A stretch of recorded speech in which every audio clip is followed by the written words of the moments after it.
はい、こんにちは。MD ジャックです。愛です。耳の妖精、ミミです。はい、今回は、ワイヤレスヘッドフォンですね。ワンオーディオフォーカス A5 です。ジャックさん、今後はヘッドフォンをレビューするんですか？今までも時々やってたし、チャンスがあればもちろんやりたいね。通勤でバスや電車に乗る際、TWS を使っていたんだけど、往復4時間プラス、帰宅後にもイヤホンレビューでカナル型を装着するから、耳の健康のために最近は通勤時、ワイヤレスのヘッドフォンを試してみてるんだよ。最初は以前レビューしたワンオーディオの A10 を使ってたんだけど、電車内でもう少しノイキャンが効いてほしくて、エディファイヤー W820NB プラスを買ってみた。で、これを使い始めて少し経った頃、今回のフォーカス A5 のレビュー依頼があって、いいタイミングだったんで、レビューしてみようと思ったわけ。そういうことだったんですか。ちなみにどんなところに終点を置いているんですか？いわゆる普段使いなんで、音質は一定レベルをクリアしてればいいんだ。重点を置いてるのはノイキャンの性能と軽めなこと。そうなんだ。重点ポイントだけじゃなくて A5 の機能もちゃんと教えてよね。それはもちろん。2人ともしっかり手伝ってよ。はい。まず価格は1万円ぐらいだね。セール時やクーポン使うと結構安くなるみたいだよ。だとするとそんなに高くは感じないな。そうですね。次は A5 のドライバーですが、40mm のダイナミックタイプ、ポリマー振動板仕様。そして LDAC 対応です。LDAC 接続では、音の雰囲気は SBC 接続の時とは変化しますよね。そうだね。少し柔らかくなって余裕持ってなってる。余韻もはっきりする。次はバッテリーだけど、ヘッドフォンって上の通り、大きめのバッテリーを詰めるんで、連続稼働時間を気にすることはほとんどなさそう。1日4時間使った後残量をチェックしたら、まだ 100% 残ってたんで、この使い方だと10日以上充電しなくても良さそう。それに充電忘れても10分の充電で10時間再生できるってことですからね。外観を見ていきましょうか。イヤーパッドはソフトプロテインレザーカバー付き低反発クッション。密閉具合はどうなの？いいよ。操作ボタンも使ってればすぐ慣れる。イヤーカップがレコード版みたい。ほんとね。ハウチング部が折りたためて結構小さくなりますね。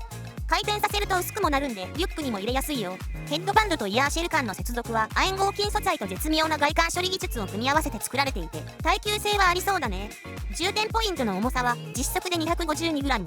W820 には及ばなかったけど許容範囲。あまり軽いと耐久性が心配ですものね。そうだね。あとはゲームモードもあったね。65ms のレイテンシーってことなんで音ゲーで試してみたよ。ゲームモードだとかなりやりやすくなったのは確かだったね。でも有線接続で同じ曲をやったらやっぱ差は歴然だったね。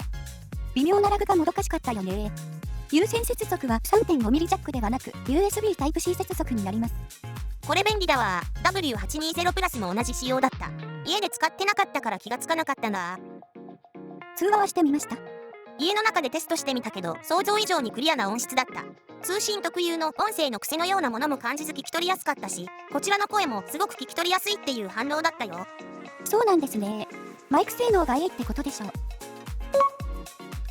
では波形をチェックしてみましょう。おお、かなり低域をブーストしたチューニングだね。ノイキャンオンでさらに超低域が持ち上がってるんだ。そう、低域好きな人には魅力的なバランスなんだろうけど、自分の耳には低域が強すぎて高域がマスクされたように聞こえる。サウンドチェックは同じワンオーディオの A10 と一緒に聞いてもらうことにした。音調整の基準をノイキャンオンの A10 にして A5 の低域の強さを確認してもらえばと思う。それとこの2モデル以外にもう一つ音源を比較で入れてるんですよね。そう、今のところ何の音源かは秘密。サウンドチェック後に触れることにしますので、まずは聞いてみましょう。音量上がります。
チェックでした。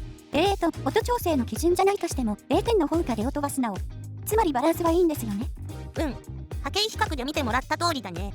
A5 は EQ 補正しないのなら低域好きな人用モデルって気がする。だから思い切って EQ 補正したよ。その波形がこれ。そして謎としていたもう一つの音源の正体が EQ 補正したフォーカス A5 なんだ。そうだったのか。いい感じじゃん。そう。低域を制御して中域と高域を持ち上げてる。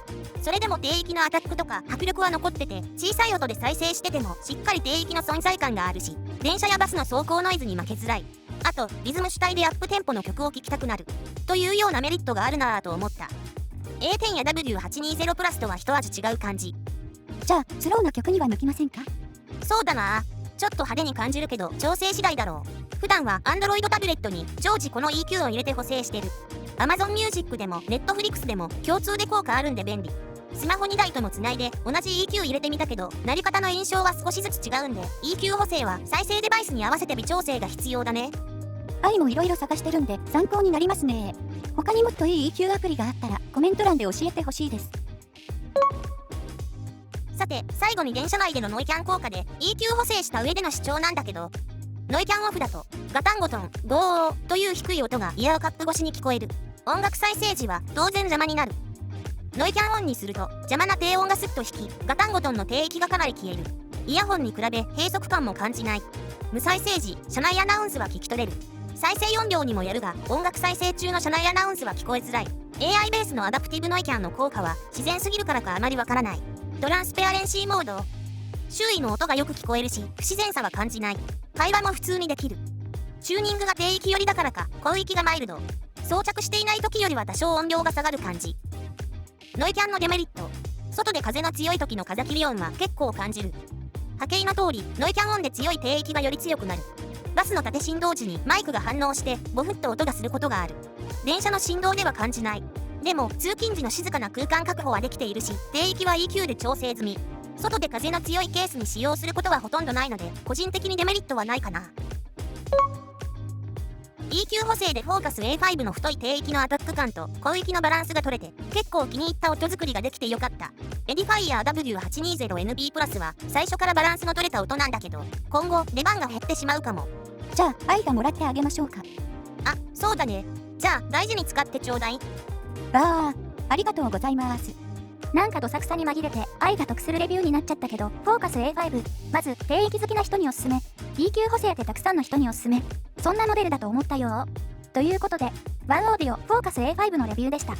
ではまた次の動画で。バイバイ。ご視聴ありがとうございました。 MD ジャックチャンネルはイヤホンレビューを音と波形た言葉で表現します。チャンネル登録お願いします。